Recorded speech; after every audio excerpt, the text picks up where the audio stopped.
Hello everyone, it's me, Coffee Stitcher. It is Sunday. That was a very astute observation from me, wasn't it? Whew. Okay, it's the first actual Sunday in October.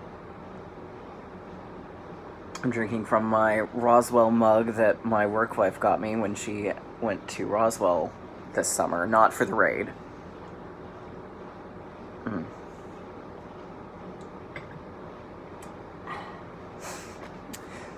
How was everybody's week? I had kind of a slow-ish start to my week. I ended up having a surprise early week because my coworker, who was supposed to be late this week, got jury duty. So I ended up closing all week. So the first couple of days, as always, are rough. Because I'm usually so tired. But then I sort of got myself back together and we're good to go. So, let's see. Getting my events and such pulled up. No haul this week, so we've got Q&A. We've got whip updates. And we'll go from there. So, here we go. Patty Ernest, thank you for the compliment on the haircut. She asked, where do I find Darktober? Can we join late? Darktober actually isn't, like, a specific, like, project. It's so you can join it at any time. It's just something, and I don't actually know the history of it. I probably should, but I don't. But basically, the idea is you stitch on Halloween or dark-themed projects during the month of October. So that's why it's called Darktober. If you're referring to the Stitchonomy Drawloween that I started, that unfortunately you can't join until the end of the month. It was free if you signed up before Monday, and then after that it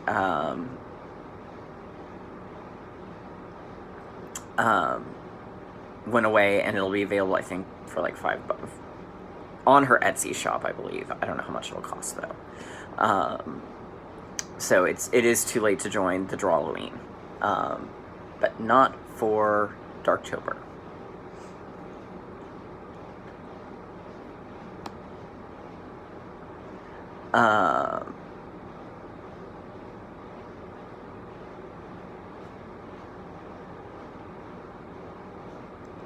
Loretta Mullen, good to know that I'm actually off on my numbering. I'm not terribly surprised that I'm off on my numbering. Degree in English for a reason. So we'll just keep up with the wonky numbering. At least that's easier to figure out than when I randomly decide that we're in February instead of September. If it makes anybody feel any better, during the entire month of May, I had to fight myself on things that I had to date at work because I kept putting 2017.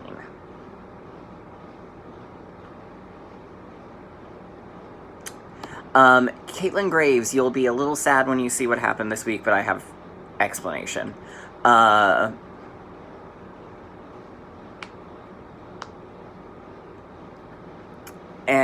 I think the weekly progress one is actually Woodland Fairy, not Aurora. But I can see how easily that would be confused.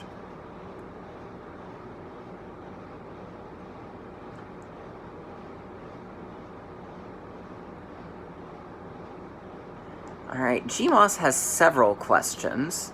Her first question is, I've been seeing a lot of stitchers lately talking about sulky threads. I only know them from the world of quilting. How does one use them for cross-stitch? I don't actually know for sure yet. I'm told that you use just one strand instead of two. And that you just cut it off the spool, but I haven't had an opportunity to try yet. So, because I haven't had a project where I could easily use them yet. But hopefully soon, and then I can tell you. Fingers crossed. Her next question is, can you explain how to attach beads to cross-stitch? Or have you ever done a video on it, or can you point to a good tutorial? I have many beautiful patterns too, but I'm afraid of avoiding them because they have beading, and I'm afraid of beading. However, I hate French knots, so that's not going to happen. Okay, so first off, French knots, if you Google Sublime Stitching's how to use French knots, best tutorial out there for those. In terms of beading. I've never done a video. I'm sure there are probably some out there. But because I came to cross stitch after having done some felt projects, like those, like the felt applique quilts, or not quilts, but like stockings and stuff, I already knew how to do that. So that didn't really shock me much. But what I do is, I do a half stitch, depending on which, and I do this stitch depending on which direction I need the bead to lie. I usually will use beading thread, because it's pretty clear and it's pretty sturdy. And I do one strand through a beading needle, and I knot the end of it, so that way I'm not as likely to lose the really tiny, really sharp needle somewhere, because that would be bad.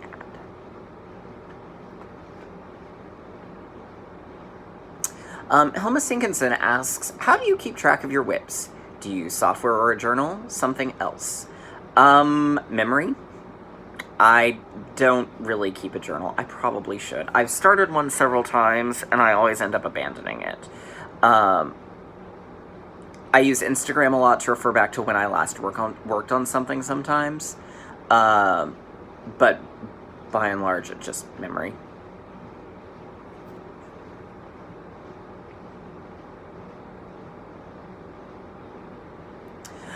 Sue B says she loves my work on Universal Monsters and the overdyed blue in the roof. What color is that? It's actually not an overdye. It's two different DMCs. It is, and I don't have them, but I know it's 932, and then I think like 3 something, 323 maybe.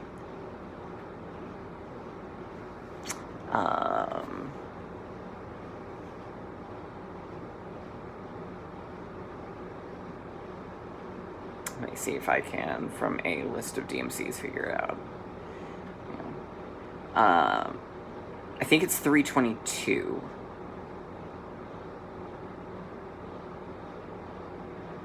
Or it might be 334, but it's one of those two, I believe. It's definitely a 300 number. And it's definitely not 311 or 312, because those are way too dark. But it's 932 and either 322 or 334. And then the darker shadow is 930. So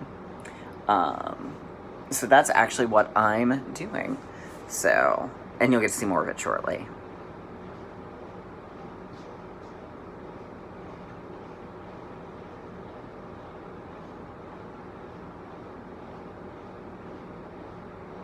Okay. All right, so that is the Q&A.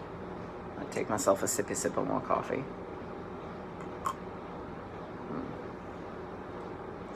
We got that Coffee Mate chocolate powdered creamer, and oh my god, that stuff is amazing.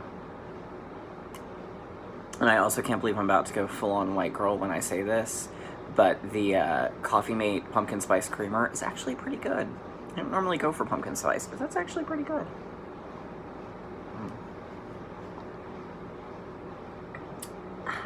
Okay, so let's go into the whips. So obviously on Sunday I worked on Woodland Fairy, and I got another round of ribboning done. So the next one is going to be over here, and there's not a lot of it, so... And then we'll start in on the tree. Yay, tree.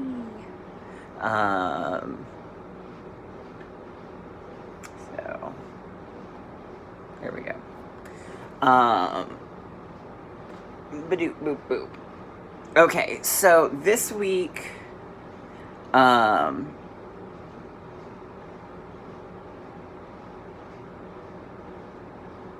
do this. I'll get to the second. Okay, so this week we had 3 projects and a bonus. I did not get the bonus completed. And unfortunately, the 2 projects I would be working on today won't qualify for it. So I'm going to lose those 3 points, I have a feeling. Because I think they said that because Sal's don't count and it can't be one in a series. We'll get to that in a second. So, first was for feelings of jealousy, stitch on a project that begins with one of the letters in the word. Now, originally I was going to work on Jenny Bean's Halloween, J. Unfortunately, the black that I started using isn't in the bag. I don't know where it is. And I don't know if I actually started with Black Crow or not. And I tried to determine if I did or not.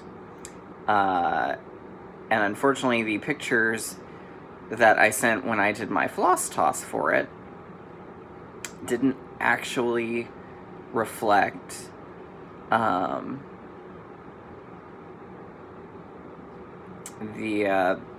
the right color, or it didn't have the tag in it,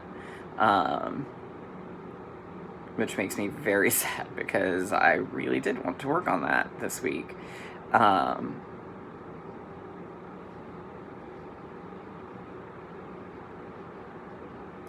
But it did not happen.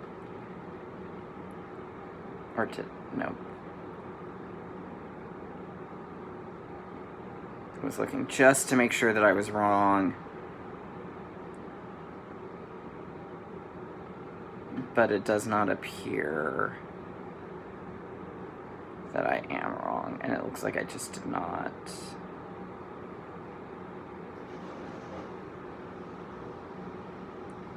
Yep. So, God only knows what color it was. I want to check one other thing. So if anyone remembers me saying that I was using the actual called for color for it, that would be awesome. But I have a feeling I didn't. So Jenny Bean didn't get done. So instead, I worked on Jack's Halloween Dream from the Frosted Pumpkin. So, and I'm because it's me, of course, I decided that I wanted to do Happy Halloween in alternating black and orange. So I did that instead of just all black. So this is on Bridget. It's 300 stitches. So this is Bridget from Under the Sea Fabrics. So we'll work some more on this one this week.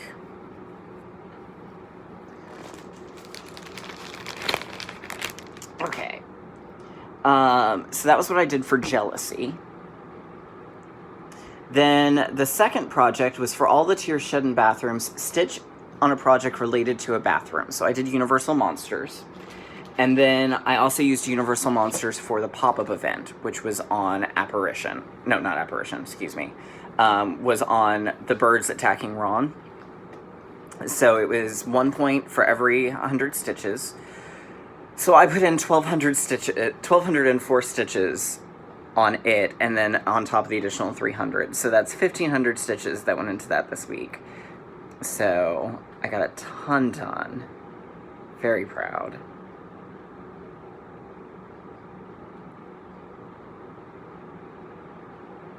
So, and this is actually supposed to be filled in, but it gives it sort of a widow's walk look, like it's a porch, a wraparound porch at the top. So I think I'm actually going to leave it unfilled. I'm digging how that looks. So I've got this tower to do, and then I can start moving on over to the last third of the house. Yay! And the way I've been working it is I'll do one length of one color, and then a length of black.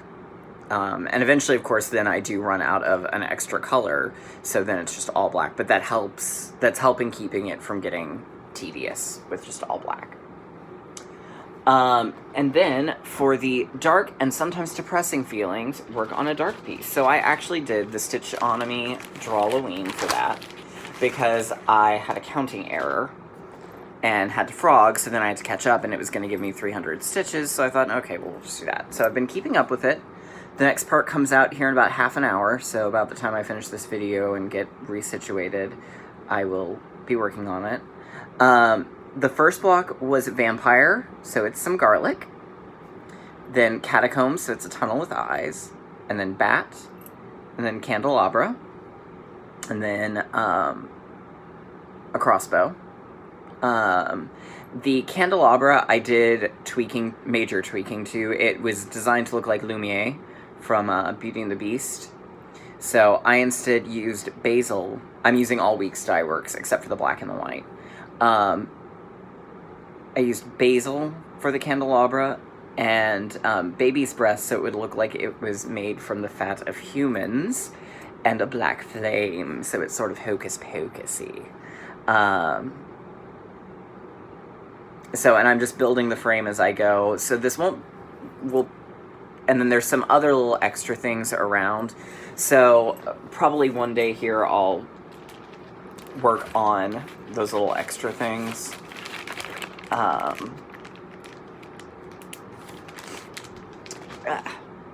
So Nevermore did get like 2 seconds of love. I will say that. I did because I wanted to test out my window colors. There's that. It's Candy Corn from Classic Colorworks. That's all I got done on it. Alright. So this week we're working on Apparition.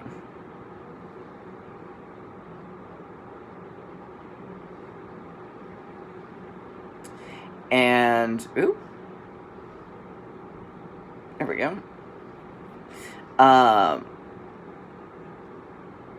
So what we're going to do is we have to stitch on there was a wheel that spun to determine how many projects we had to work on this week, because Apparition is basically the ability to disappear and reappear in a totally separate place. And you have to concentrate really hard, because if you do it without concentrating, or you do it without a specific place in mind, you run the risk of splinching yourself, which means that you've left part of a body part somewhere. So the number that was spun represents the number of times we were splinched. And you have two options. You can either stitch on one project and do 1,500 stitches, or you can do 1,000 stitches across the whatever number was rolled. So for Hufflepuff, it was 4. You can break them up into 100 stitch denominations. So I could do, so there are 4, so I could do 100, 100, 100, 700 if I wanted to. So there will be at least 4 projects worked on this week. I haven't decided my stitch number yet on them. So it's going to really depend on just what kind of a groove I get in. I will for sure be working on Nevermore, since it got missed this week. I'll work on Jack's Halloween Dream. I may be taking a personal day this week. If so, then I'm going to run down to Stitch Stitch and figure out what color it is I actually need for Jenny Bean. And if so, then I'll work on Jenny Bean. But the next part of Oz came out. So I'm debating, do I want to stitch on Oz this week, which is probably what I will do. So here's where I'm at. It's the Wizard's Balloon. It goes on the opposite side of the Emerald City from the Wizard. And I'm probably going to work it all in just the DMC, because it's a lot of color changes, and I don't think that there will be time to appreciate the hand-dyed in that capacity.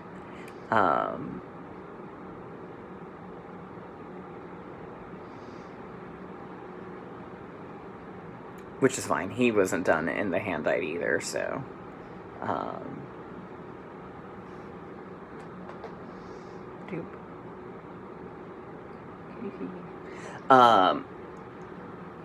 I need to stop and count how many stitches are actually in said balloon. And then go from there. So, which if not, then I'll work on my mirror today. If I decide, I may just go ahead and work on Owl Forest and take a week off from the Mirabilia. But we shall see. So, anyhow, that's kind of it. As always, drop me some Q&A, because you know I love it. And I will see you all next week. Bye!